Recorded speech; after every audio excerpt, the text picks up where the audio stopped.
देखिए, पूरे देश की जनता कह रही है कि यूपी की कानून व्यवस्था चुस्त दुरुस्त है। कोर्ट में लोग गोली मार दे रहे हैं लोगों को।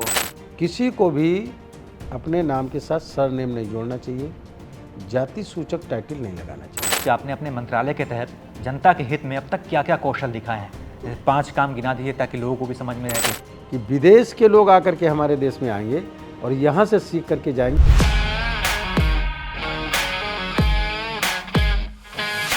नमस्कार, मैं निकल चुका हूं यूपी के मोहनलालगंज सीट से सांसद, साथ ही केंद्रीय आवास एवं शहरी विकास कार्य राज्य मंत्री कौशल किशोर जी के आवास के लिए, जहां वहां पर थोड़ा सा बैठेंगे, बतियाएंगे, चाय कॉफ़ी पिएंगे और साथ ही मंत्री से पूछेंगे वो सवाल कि भाई आपने जनता के हित में अब तक क्या क्या कौशल दिखाए हैं। तो आइए चलते हैं। मंत्री जी का जो वजन था ना, वो 90 किलो के भी पार था। तो ये भी पूछेंगे कि भाई आपने कैसे कंट्रोल किया अपना वजन।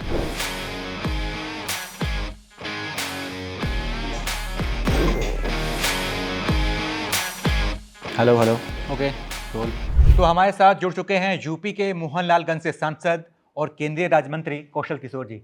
सर, स्वागत है आपका। आपने अपने आवास पर मेरा स्वागत किया, अब एबीपी लाइव पर आपका स्वागत है। धन्यवाद। कैसे हैं सर आप? आज पार्लियामेंट जाना होगा आपको। हाँ, पार्लियामेंट जाना है। अभी एक पेपर ले होना है राज्यसभा में 11 बजे, तो टाइम से पहले। सर, बड़ा बवाल चल रहा है मणिपुर को लेकर, खूब हंगामा हो रहा है। 2-3 दिन हो गए संसद में कुछ काम ही नहीं हुआ। देखिए, विपक्ष बेवजह का हंगामा कर रहा है। ये पहला वो है कि आप देख रहे होंगे कि सरकार चर्चा के लिए विपक्ष को आमंत्रित कर रही है सदन के अंदर, या आप पार्लियामेंट में मणिपुर के इशू को लेकर के चर्चा कर लो। वो चर्चा करने से विपक्ष कतरा रहा है। वो कह रहे हैं कि तत्काल चर्चा नहीं कर रहे हैं आप लोग। नहीं, तत्काल तैयार हैं, उसी समय तैयार है। आज शुरू करें, अभी 11 बजे से चर्चा शुरू करना चाहते हैं, 11 बजे शुरू कर दें। चर्चा तो उनको करनी चाहिए, क्वेश्चन आवर के बाद चर्चा शुरू कर दें। लेकिन चर्चा करने से विपक्ष खुद कतराने का काम कर रहा है, चर्चा नहीं करना चाहता। जब चर्चा करोगे, सदन में कोई सवाल आप उठाओगे, तभी तो सरकार उसका जवाब देगी। तो सरकार बुला रही है कि आओ विपक्ष के सभी सांसद, एक सदन के अंदर खुली बहस हो जाए, चर्चा हो जाए। पूरा देश भी इस चर्चा में लाइव टेलीकास्ट होता है, इसको लोग देखेंगे। मणिपुर का इशू क्या है, किन कारणों से वहाँ विवाद हो रहा है, एक उसका कोई पॉजिटिव चीज़ें निकल करके आएंगी, उस पर बैठ करके। चूँकि ये इशू बन गया है, इसलिए लोगों को, सरकार को, विपक्ष को मिल करके इस मैटर को हल करना चाहिए।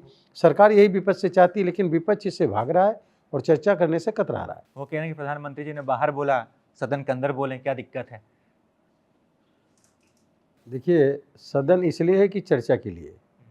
बाहर तो हर नेता जाकर के अपना भाषण देता है, बाहर विपक्ष भी जाकर के बोल रहा है, अपना भाषणबाजी कर रहा है, तमाम जो है ब्लेम लगा रहा है, तमाम अलग अलग तरीके की बातें कर रहा है। विपक्ष जो बाहर कर रहा है, वो आके सदन में चर्चा क्यों नहीं करते? यही सवाल हम भी कर रहे हैं कि वो भी विपक्ष के लोग जो बाहर शोर शराबा मचा रहे हैं, वो बाहर करने के बजाय सदन के अंदर आए और सदन के अंदर चर्चा में शामिल हो। सदन में चर्चा के अंदर शामिल होंगे, वो एक पॉजिटिव बात होगी और पूरा देश उसको देखेगा। एक चीज़ निकल कर के चर्चा के दौरान जो आएगी और उसका तरीका क्या है हल करने का, और मैं समझ रहा हूँ सरकार इस मैटर को हल करना चाहती है विपक्ष के साथ मिलकर। तो विपक्ष इस मैटर पे भागे नहीं, खतराए नहीं, बल्कि चर्चा में शामिल हो। सर, यूपी में आपकी सरकार है और आजकल आपकी सरकार के खिलाफ आपके लोग ही बोल रहे हैं, जैसे वरुण गांधी होंगे। कल तो आपने भी एक बयान दे दिया था कि यूपी के जो बिजली अधिकारी हैं वो मेरा फ़ोन नहीं उठा रहे हैं, तो बिजली क्या देंगे? तो देखा है तो सरकार, सवाल जो है सरकार पे नहीं, मैंने ये नहीं कहा कि बिजली क्या देंगे। ये प्रॉब्लम, अगर कोई भी, हमारी सरकार जो है में लोगों को सीयूजी नंबर जारी किए गए, इसलिए जारी किए गए ना कि आप समस्या का निदान करो। अगर आप समस्या को क्रिएट कर रहे हो, सरकार की छवि धूमिल कर रहे हो, तो ये अधिकारी की जिम्मेदारी है। आप फ़ोन क्यों नहीं उठाएंगे? और फ़ोन अगर नहीं उठा रहे, 4-4 दिन फ़ोन मिलाने के बाद भी अगर आप फ़ोन नहीं उठा रहे हैं, कोई जवाब नहीं दे रहे हैं, मैसेज करने पर भी जवाब नहीं दे रहे हैं, यहाँ दिल्ली से फ़ोन मिलाने पर भी आप जवाब नहीं दे रहे हैं, तो इसका मतलब जानबूझ करके आप सरकार की छवि को धूमिल करने का काम कर रहे हैं। क्योंकि हमारे पास, हम लोग जनता से जुड़े हुए आदमी हैं, जनता ने हमको वोट दिया है। उसकी बिजली की प्रॉब्लम होगी, समस्या होगी तो हमसे करेगा। जब कोई फ़ोन नहीं उठाया हमें तो मेरे लिए तो ये है कि मेरी पत्नी भी विधायक है। जनता जो है वो पावर हाउस पे फ़ोन करने के बजाय हमें फ़ोन करती कि बिजली नहीं आ रही भैया, तो हम उनको फ़ोन करेंगे कि बिजली नहीं आ रही। अब मालूम हुआ कि किसी का फ़ोन नहीं मिला या कोई प्रॉब्लम है, समस्या का निदान नहीं हो रहा है, कम समय बिजली मिल रही है, क्या कारण है, क्या बात है, तो ये बात किससे कहेंगे? एक अधिकारी से कहेंगे। और मालूम हुआ कि एक जो मध्यांचल के वो एमडी हैं, वो फ़ोन ही नहीं उठा रहे हैं, मैसेज करने पे फ़ोन नहीं उठा रहे हैं। हमारे पीएस फ़ोन कर रहे हैं फिर भी नहीं उठा रहे हैं, मेरे मोबाइल से फ़ोन नहीं उठा रहे हो, फिर लैंडलाइन से फ़ोन कर रहे हैं फिर भी नहीं कर रहे हो। इसका क्या मतलब है? इसका मतलब है कि जानबूझ करके सरकार की छवि धूमिल करने का काम करो। तो जो सरकारी कर्मचारी या अधिकारी सरकार की छवि धूमिल करने का काम करेगा तो उसका तो खुलासा करना पड़ेगा। आपकी पार्टी के कार्यकर्ता कहते रहते हैं कि जब से सीएम योगी जी आए हैं, बने हैं योगी जी सीएम, तब से हमने अधिकारियों को टाइट कर दिया है। लेकिन सर जो आप बता रहे हैं उस हिसाब से तो फिर मामला भी उतना टाइट नहीं हुआ नहीं, है। नहीं सर, देखिए ये सबके लिए नहीं है। कुछ लोग ऐसे हैं जो ऐसी हरकत कर रहे हैं। बाकी तो सरकार ठीक चल रही है, सरकार ठीक तरीके से काम कर रही है, अधिकारी काम कर रहे हैं। जो एक आध लोग इस तरीके की हरकत कर रहे हैं और नहीं तो उनकी बात तो खुलासा करना पड़ेगी ना कि ये गलत काम कर रहे हो आप। तो ये हमने कहीं कोई अलग से नहीं कहा, ये दिशा की बैठक थी। तो दिशा की बैठक मेरी अध्यक्षता में थी। ये बात मैंने वहाँ के जो चीफ हैं बिजली के, उनको ये सवाल जब आया, वहाँ पर लोगों ने उठाया, तो मैंने उनसे कहा कि भाई आपके एमडी ये सवाल कई दिन से फ़ोन नहीं उठा रहे। ये वहाँ पर बात मैंने कही थी। अब वो वहाँ पत्रकार वगैरह जो लोग रहे होंगे, तो पत्रकारों ने इस बात को जो है आके अखबार में छाप दिया है। ये मैटर है। ठीक है। तो एक और जो मेरा सवाल है, जब मैं यहाँ पर आ रहा था आपका इंटरव्यू के लिए, तो मैं आपका नाम सर्च कर रहा था, यूट्यूब पे कुछ वीडियोस देख रहा था। तो साल 2014 का मुझे एक वीडियो दिखा जिसमें आप लोकसभा में आप बड़े ही बेबाकी से एकदम यूपी की कानून व्यवस्था का मुद्दा उठा रहे थे। तो सर अब यूपी में कानून व्यवस्था ठीक है आपके हिसाब से?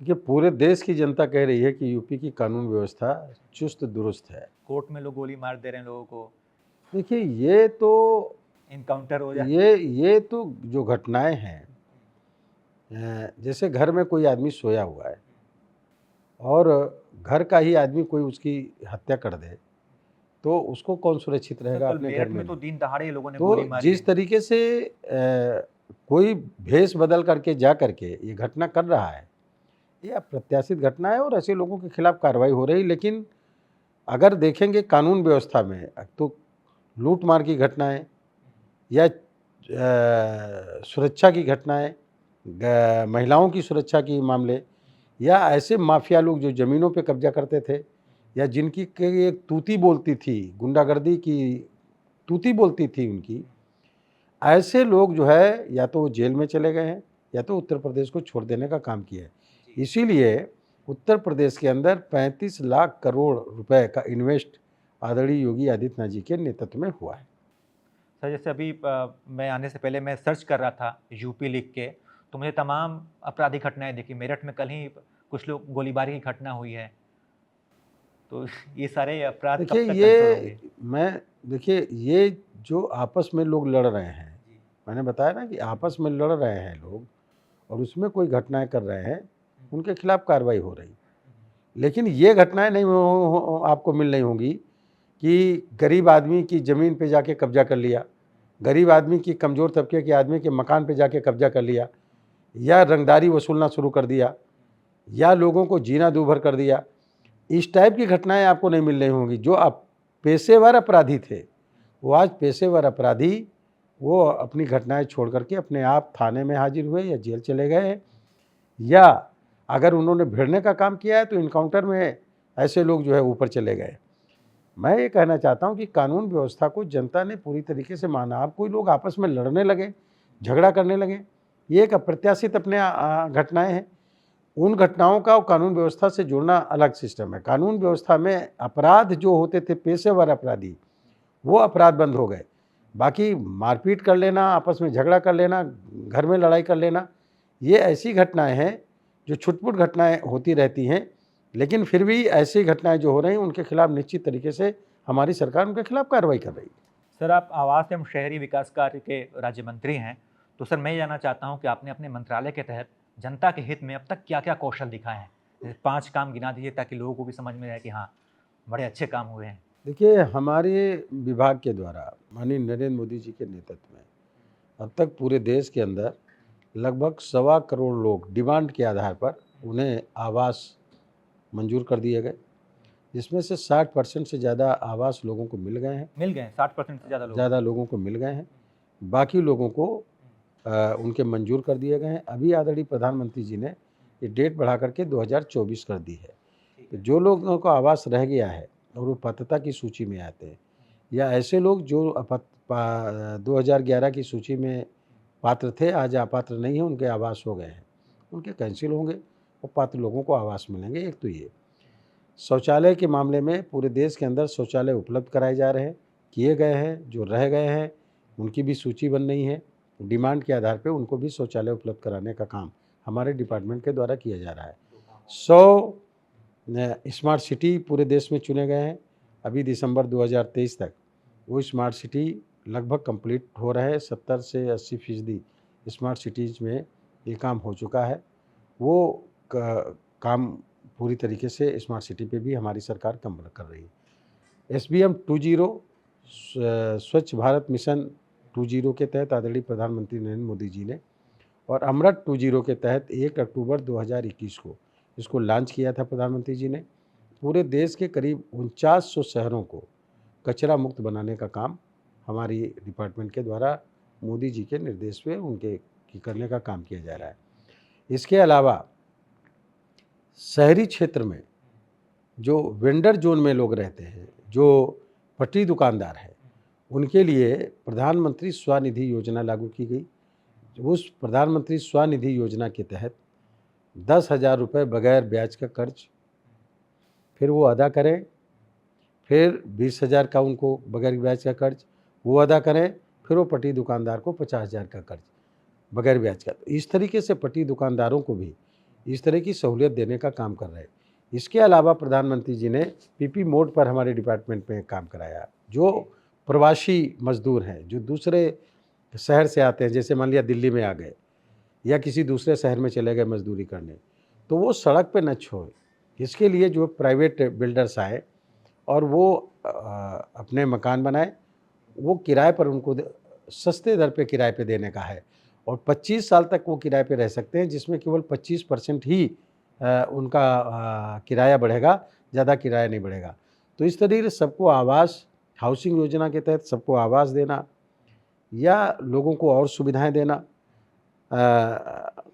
स्मार्ट सिटी बनाना, मेट्रो में काम करना। हमारे डिपार्टमेंट में मेट्रो भी है, मेट्रो को भी जहाँ जहाँ शुरू किया गया है उस मेट्रो पे काम करना। तो बड़े पैमाने पर ये काम, एक ऐसे स्मार्ट सिटी हमारे देश में बने, ऐसे शहर बने कि विदेश के लोग, हमारे देश के लोगों को बाहर विदेश में जाकर के टाउन प्लानिंग न देखनी पड़े, बल्कि ऐसे शहर बनाने की योजना है। अभी 700 टाउन प्लानर के साथ एक मीटिंग हुई है हमारे देश के लोगों की, जो ऐसा शहर बनाने का काम करेंगे कि विदेश के लोग आकर के हमारे देश में आएंगे और यहाँ से सीख करके जाएंगे, वो अपने देश में जाकर के प्लानिंग करने का काम करेंगे।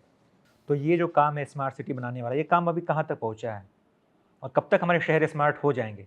ये तो देखिए, कई लोग आरोप लगा रहे हैं कि स्मार्ट सिटी के नाम पे गड्ढे खोद दिए हैं नहीं, और नष्ट कर दिया देखिए, हमारा जो जीवन। लोग ब्लेम लगाते हैं उनका काम ब्लेम लगाना है।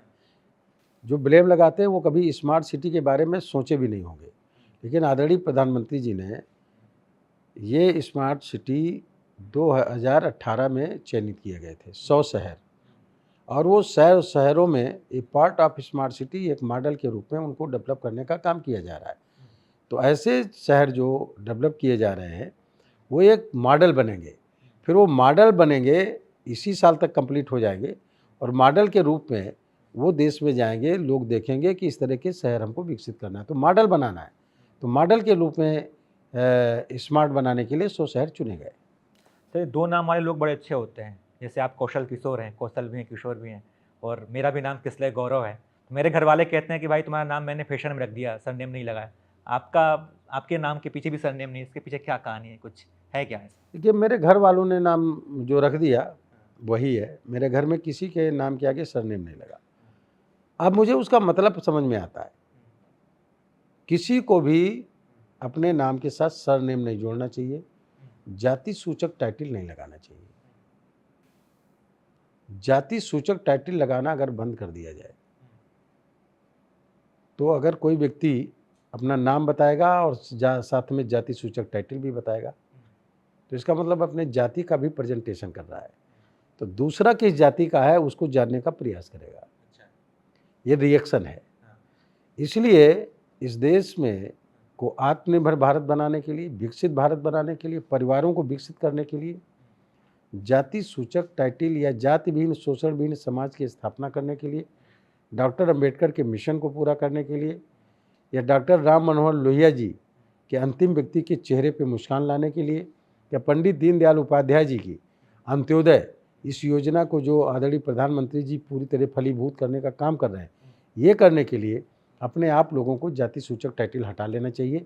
और ये काम आरएसएस कर रही है, राष्ट्रीय स्वयंसेवक संघ कर रहा है कि वो अपने नाम के साथ अब जाति सूचक टाइटल नहीं लगाए। ये मतलब पहल होनी चाहिए, लोगों पहल को खुद होनी से करना चाहिए, चाहिए। बिल्कुल होनी चाहिए। अच्छा, मैं आपका ट्वीट देख रहा था तो आपने सबसे ऊपर जो आपका ट्वीट है जिसको आपने पिन किया हुआ है, नशा मुक्ति अभियान को लेकर आप बहुत मुखर हैं और खूब मजबूती से आवाज़ उठा रहे हैं, लोगों से अपील कर रहे हैं नशा छोड़ने का। देखिए, जितना मुगलों ने नुकसान किया, लूटपाट की, अंग्रेजों ने जो लूटपाट किया, उससे ज़्यादा नुकसान नशा कर रहा है हमारे देश में। आज हमारे देश में लगभग 14 लाख लोग कैंसर से मर रहे हैं, 20 लाख लोग हर साल सिर्फ नशे की वजह से मर रहे हैं। नशा करने वाला ड्राइवर ठोंक देता है गाड़ी जाकर के, जो नशा नहीं करता वो मर जाता है बेचारा। इस तरह से जो है हमारे देश में एवरेज एज नशे की वजह से कम हो रही है। एक साजिश है, नशा बेचने वाला नशा नहीं करता, शराब बेचने वाला शराब नहीं पी रहा, स्मैक, ब्राउन शुगर, अफीम, चरस, कोकीन, गांजा बेचने वाला खुद नहीं खाता पीता, यहाँ तक कि सिगरेट बेचने वाला अपनी दुकान पे बैठ के सिगरेट नहीं पी रहा है। क्या कारण है भाई? तुम अच्छी चीज़ है, तुम क्यों नहीं पी रहे हो? जो नशा कर रहा है वो अपने 4 साल, 8 साल, 10 साल के बच्चे को क्यों नहीं करा रहा है? एक ये कॉन्स्पिरेसी है। इसलिए आदरणीय प्रधानमंत्री नरेंद्र मोदी जी ने 272 जनपद चिन्हित करके नशा मुक्त भारत अभियान शुरू किया। आदरणीय गृह मंत्री माननीय अमित शाह जी ने एक ऐलान किया है कि आज़ादी के जब 100 साल पूरे होंगे 2047 तक, तब हमारा देश नशा मुक्त देश होगा, भारत नशा मुक्त हो जाएगा। नशा अगर हमारे देश से ख़त्म हो जाए तो इस सरकार के द्वारा नहीं ख़त्म हो सकता। कस्टमर इसके नहीं होंगे, जैसे जहर के कस्टमर नहीं है तो जहर की दुकानें नहीं हैं। तो जब कस्टमर नहीं रहेंगे तो नशे की दुकानें अपने आप बंद हो जाएगी। तो हमारे देश के परिवार आगे बढ़ेंगे, उनकी उम्र आगे बढ़ेगी। उदाहरण के लिए मैं बताऊं, उत्तर प्रदेश के अंदर सहारनपुर में एक गांव है मीरकपुर, जहां 500 साल से किसी ने नशा नहीं किया, ऑन रिकॉर्ड है, मैंने देखा है। मैं उस गांव गया तो जो 75 साल की एज के लोग 60 साल के लगते हैं और 60 साल की उम्र के लोग 40 साल के लगते हैं। एक गुजरात में एक गांव पड़ता पिपरिया, सूरत डिस्ट्रिक्ट में है, मांडवी विधानसभा है। मैं उस गांव गया, स्मार्ट गांव है। 10 साल से वहाँ पर सरपंच का चुनाव नहीं हुआ, वोट नहीं डालते, लोग अपने आप तय कर लेते हैं। 10 साल से किसी ने शराब नहीं पिया। 5 साल से उस गांव में पुलिस नहीं गई, क्योंकि तू मैं नहीं हुआ, नशा नहीं करते इसलिए झगड़ा नहीं हुआ, विवाद नहीं हुआ, चोरी नहीं हुई। स्मार्ट गांव। इसलिए नशे से अगर दूर रहेंगे तो स्मार्ट घर बनेंगे, नशे से दूर रहेंगे तो स्मार्ट परिवार बनेगा, मोहल्ला बनेगा, गांव बनेगा। स्मार्ट देश बनाना है हमको, पूरा देश स्मार्ट बनाना है, नशे से सबको दूर रखने की जरूरत है। इससे आपका भी बड़ा व्यक्तिगत नुकसान हुआ है जिसका जिक्र आप करते हैं, उन लोगों से हाँ, मैंने अपने जीवन में कभी नशा नहीं किया, एक बूंद नहीं ली शराब पी कभी मैंने, एक चुटकी मसाला नहीं लिया, एक सिगरेट का एक कस नहीं लिया। मेरा खुद का बेटा दोस्तों के चक्कर में पड़ करके नशा करने लगा, हमने एडमिट कराया, उसको ठीक हो गया, शादी कर दी, बच्चा है, BBM काम किए हुए, श्वेता नाम है उसका। लेकिन वो फिर दोस्तों के चक्कर में पड़ करके शराब पीने लगा और विगत 19 अक्टूबर 2020 को उसकी हॉस्पिटल में मृत्यु हो गई। मैं सांसद, मेरी पत्नी विधायक, अगर मैं अपने बेटे को नशे से जो उसकी ज़िंदगी नहीं बचा सकता तो साधारण लोग कैसे बचा पाएंगे? इसलिए मैं कहना चाहता हूं कि जो लोग नशे को बढ़ावा देने का काम कर रहे हैं वो देश की जनता के साथ धोखा कर रहे हैं, अपने साथ धोखा कर रहे हैं और इस देश के साथ भी धोखा करने का काम कर रहे हैं। इसलिए मैं आपके चैनल के माध्यम से लोगों से कहना चाहता हूँ कि नशे से दूर रहें, अपने को, अपने परिवार को, पड़ोस के बच्चों को, उनको नशे से बचाएं। जो नशा नहीं करते हैं उन्हें नशा ना करने का संकल्प कराएं। वो नशे के क्षेत्र में नहीं जाएंगे, नहीं बढ़ेंगे तो नशे के नए कस्टमर नहीं बढ़ेंगे। अपने आप लोग नशे को धीरे धीरे छोड़ देंगे। हमारे जो त्यौहार है, होली हो, दीपावली हो, या जो ईसाइयों का त्यौहार आपका पड़ता है, या लोहड़ी का त्यौहार पड़ता है, या क्रिसमस डे पड़ता है, या ईद और बकरीद होती, इसमें लोग भी नमाज पढ़ते हैं, उसके बाद भी जाकर के सिगरेट पीना शुरू कर देते हैं, मसाला खाना शुरू कर देते हैं। सभी धर्मों में नशा हराम है। इसीलिए सभी धर्म गुरुओं से भी मेरी अपील है कि नशे से लोगों को बचाने का काम करें, और इस तरह की अपील करें कि नशा मुक्त त्यौहार मनाने हैं, नशा मुक्त शादी, नशा मुक्त बर्थडे, नशा मुक्त मैरिज एनिवर्सरी, नशा मुक्त पार्टियां होनी चाहिए, नशा मुक्त परिवार बनाना है लोगों को। इसके लिए मैं 9 अगस्त को दिल्ली में, जो 1942 में नारा दिया गया था अंग्रेजों भारत छोड़ो महात्मा गांधी जी के द्वारा, 9 अगस्त को दिल्ली के ताल कटोरा स्टेडियम में हिंदुस्तानियों नशा छोड़ो ये कार्यक्रम आयोजित करने का काम भी कर रहा हूँ। ठीक, तो आपको लगता है सर कि बिहार और गुजरात की तरह यूपी में भी शराब की दुकानें बंद होनी चाहिए, शराब को बैन करना चाहिए? नहीं नहीं नहीं, बिल्कुल नहीं बैन करना चाहिए। शराब की दुकानें आप बंद कर दिए, इसलिए लोग जहरीली शराब पीकर मर गए, गुजरात में हो चाहे बिहार में हो। अगर दुकानें ना बंद होती तो वो जहरीली नहीं पीते, दुकान से खरीदते, जिंदा तो रहते, देर में मरते तो जल्दी मरेंगे ही, लेकिन जहरीली शराब पी करके नहीं मरते। मेरा मतलब यह है कि शराब की दुकानें 1977 से 1980 तक मोरारजी देसाई जी के प्रधानमंत्रित्व काल में बंद रहीं।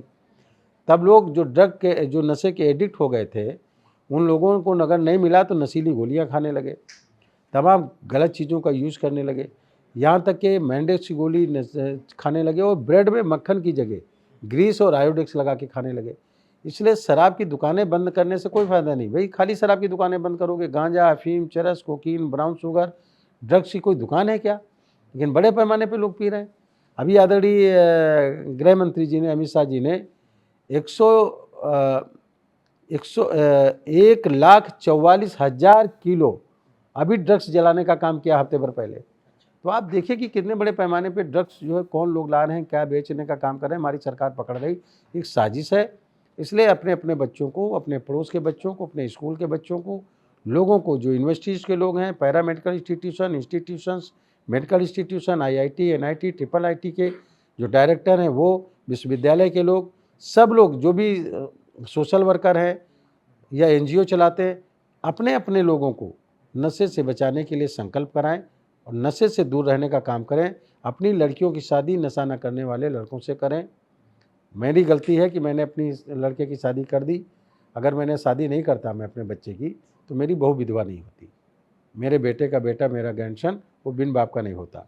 इसलिए मैं अपील करना चाहता हूँ कि लड़कियों की शादी नशा करने वालों से न करें, और जिनका लड़का नशा करता है वो भी शादी अपने लड़के की ना करें, वरना कब बहू विधवा हो जाएगी, कब बेटी विधवा हो जाएगी, ये परिणाम भुगतना पड़ेगा उनके माँ बाप को। इसलिए अपील है कि किसी भी नशा करने वाले लोगों की शादी न करें। सर, बात स्वास्थ्य की हो रही है। आजकल क्या है ना कि हम लोग करियर में खूब आगे निकल जाते हैं, लेकिन हमारा पेट हमसे भी आगे निकल जाता है। तो एक समय 2021 से पहले आपका भी वजन करीब 94 किलो के आसपास था, और आपने कुछ ही समय में उसको 25 किलो कम कर दिया और 74 या 75 पे आ गए। तो ये वाला जो राज है ना, थोड़ा सा हम कभी बता दीजिए ताकि सब लोग मेरा अपना वजन कंट्रोल करें। 96 किलो वजन था। आदरणीय प्रधानमंत्री नरेंद्र मोदी जी ने मुझे देखा, उन्होंने मुझसे कहा भी बहुत मोटे हो गए हैं। कि हाँ आप वज़न कम करिए, और उन्होंने ही मुझे all India institute of Ayurveda में एडमिट कराया, बाकायदा मेरी निगरानी भी रखी। अच्छा। तो वहाँ पंचकर्मा हुआ, मैं 3 बार एडमिट हुआ, एक बार 3 दिन, फिर 10 दिन, फिर 9 दिन, और उसमें मेरा वहाँ वज़न 11 किलो कम हुआ। जो उन्होंने डाइट दी थी तो उसमें गेहूँ छोड़ने के लिए छोड़ दिया, आलू मैंने छोड़ दिया, तो कुछ चीज़ें जो थी जैसे काजू है वो छोड़ दिया। तो ये चीज़ें मैंने छोड़ दी, और उस डाइट का मैंने जो बताया उसका मैंने फॉलो किया, और आज मेरा वज़न जो है करीब 24 किलो कम हो गया है। और ये इसका सारा श्रेय आदरणीय प्रधानमंत्री नरेंद्र मोदी जी को मैं देता हूँ कि उन्होंने मेरे स्वास्थ्य पर विशेष ध्यान देने का किया। केवल मेरे ही स्वास्थ्य पे नहीं, चाहे वो पार्टी के सांसद हों या पार्टी के कार्यकर्ता, चाहे विपक्ष के सांसद हों या विपक्ष के कोई लीडर, उनको भी ध्यान रखते हैं कि आप अगर स्वस्थ रहोगे आपका स्वास्थ्य ठीक रहेगा तभी तो सदन में चर्चा करोगे, डिबेट करोगे। तो सत्ता पक्ष के हो या विपक्ष के, सबके स्वास्थ्य की ध्यान रखने का काम आदरणीय प्रधानमंत्री नरेंद्र मोदी जी करते हैं। मैं उनका आभार व्यक्त करता हूँ, अभिनंदन करता हूँ। वो भारत को स्वस्थ बनाना चाहते हैं, देश के प्रत्येक व्यक्ति को स्वस्थ रखना चाहते हैं आदरणीय प्रधानमंत्री नरेंद्र मोदी जी। इसलिए सभी लोगों को प्रधानमंत्री नरेंद्र मोदी जी का स्वागत करना चाहिए, अभिनंदन करना चाहिए। इसके लिए मैं तो उनका आभार व्यक्त करता हूँ कि आज उनकी वजह से मुझे नई एनर्जी प्राप्त हुई है और मैं 3-4 फ्लोर अब चढ़ सकता हूँ, वरना एक फ्लोर नहीं चढ़ पाता था, सांस फूलने लगती थी। आज जो है मैं अपने को बहुत स्वस्थ समझ रहा हूँ, बहुत स्वस्थ लग रहा हूँ। वो माननीय आदरणीय प्रधानमंत्री नरेंद्र मोदी जी की देन है। जो 24 के लोकसभा चुनाव से पहले आजकल गठबंधन वाला जो है उस पर रणनीति चल रही है, इंडिया के जो खिलाफ इंडिया बनाया गया है, इसको आप किस रूप में देखते हैं? देखिए, हमारा देश भारत है। हम नारा क्या लगाता है इंडिया, भारत माता की जय। इंडिया की जय नहीं बोलते हैं, भारत माता की जय हम बोलते हैं। तो भारत माता की जय बोलते हैं, ये इंडिया को उन्होंने अपने हिसाब से एक शब्दों का चयन करके बनाया। ये लोगों को धोखा देने का काम कर रहे हैं। हमारे देश में जो 80 करोड़ जनता को मुफ्त में राशन, 50 करोड़ जनता को मुफ्त में इलाज, 10 करोड़ महिलाओं को गैस सिलेंडर चूल्हे, 10 करोड़ किसानों को 6-6 हज़ार रुपये साल में, ये जो सारी सुविधाएं मिल रही हैं, ये विपक्ष को हजम नहीं हो रही हैं। आगामी 25 साल का आदरणीय प्रधानमंत्री नरेंद्र मोदी जी ने जो विकसित भारत बनाने का जो एजेंडा बना दिया है, उससे विपक्ष को लगने लगा कि आगामी 25 साल तक के एनडीए की सरकार रहेगी बीजेपी के नेतृत्व में। उससे डर करके ये सब एक जगह इकट्ठा हुए। लेकिन मोदी जी को हटाने के लिए आप देख रहे हैं, एनडीए को हटाने की बात नहीं कर रहे हैं, मोदी हटाओ नारा लगा रहे हैं। कांग्रेस कह रही कि मोदी तेरी कब्र बनेगी। क्यों भाई? कौन कौन मोदी जी को हटाना चाहते हैं? पाकिस्तान मोदी जी को हटाना चाहता है क्योंकि वो 22 करोड़ जनता को राशन नहीं दे पा रहे हैं। वहाँ की सरकार, वहाँ की जनता कह रही है हमें मोदी चाहिए। पाकिस्तान अधिकृत कश्मीर कह रहे हैं कि पाकिस्तान से सरकार से कि आप हटो, हमको आज़ाद करो, हम मोदी जी के साथ रहना चाहते हैं, इंडिया में रहना चाहते हैं। आतंकवादी मोदी जी को पसंद नहीं कर रहे हैं क्योंकि सर्जिकल स्ट्राइक, एयर स्ट्राइक किया, पसंद नहीं कर रहे हैं। मोदी जी को अफगानिस्तान पसंद नहीं कर रहा, मोदी जी को चीन पसंद नहीं कर रहा है। उनके सुर में सुर कौन मिलाने का काम हमारे देश के लोग कर रहे हैं? जो INDIA बनाए हैं वो भी मोदी जी को हटाने का काम कर रहे हैं, हटाने की बात कर रहे हैं। तो सुर में सुर कहाँ मिल रहे हैं? पूरे देश की जनता से अपील करना चाहता हूँ कि विपक्ष की इस साजिश को समझने का काम करो कि मोदी जी को हटाने वाले लोग पाकिस्तान में फुलझड़ियाँ छुड़ाना चाहते हैं कि छोटे, आतंकवादी खुश हों, अफगानिस्तान के खुश हों, चीन के लोग खुश हों, क्योंकि वो भी मोदी जी को हटाना चाहते हैं। और विपक्ष के लोग भी जो INDIA बना करके इंडिया बताते हैं, वो भी मोदी जी को हटाना चाहते हैं। इसलिए किसान, मजदूर भाइयों, महिलाओं, नौजवान, बुजुर्गों, सबसे मेरी अपील है कि मोदी जी विकसित भारत बनाना चाहते हैं, आत्मनिर्भर भारत बनाना चाहते हैं। आइए सब लोग मोदी जी के साथ एकजुट होइए और इस नए भारत के निर्माण में आगे बढ़ने का काम करिए। सर, लेकिन आपके गठबंधन में भी कुछ नेता ऐसे शामिल हुए हैं जिनको कहा जाता है कि मौसम देखकर वो रंग बदलते हैं। लोग डरते हैं उनके साथ गठबंधन करने से पहले कि भाई कहीं आप भी ना बदल जाएं मौसम की तरह। वैसे ही राजभर जी भी हैं, क्या पता कब फिर आपका साथ छोड़ दें। भरोसा है उन पे आपको? कोई बात नहीं। देखिए, आज के समय में पहले थे, चले गए थे, आज फिर उन्होंने समझा कि नहीं, हमको एनडीए के साथ रहना चाहिए और आज आए हैं वो एनडीए में, उनका स्वागत करता हूँ। ठीक है सर, जनता से कुछ अपील अगर आप करना चाहें तो? जनता से मेरी अपील है कि भारत बड़ी तेज़ी से आगे बढ़ रहा है। आदरणीय प्रधानमंत्री नरेंद्र मोदी जी के जब विदेश में गए तो एक प्रधानमंत्री जी ने उनके पैर छुए। ये दुनिया की पहली घटना है, सिर्फ इसलिए कि जनहित का काम कर रहे हैं।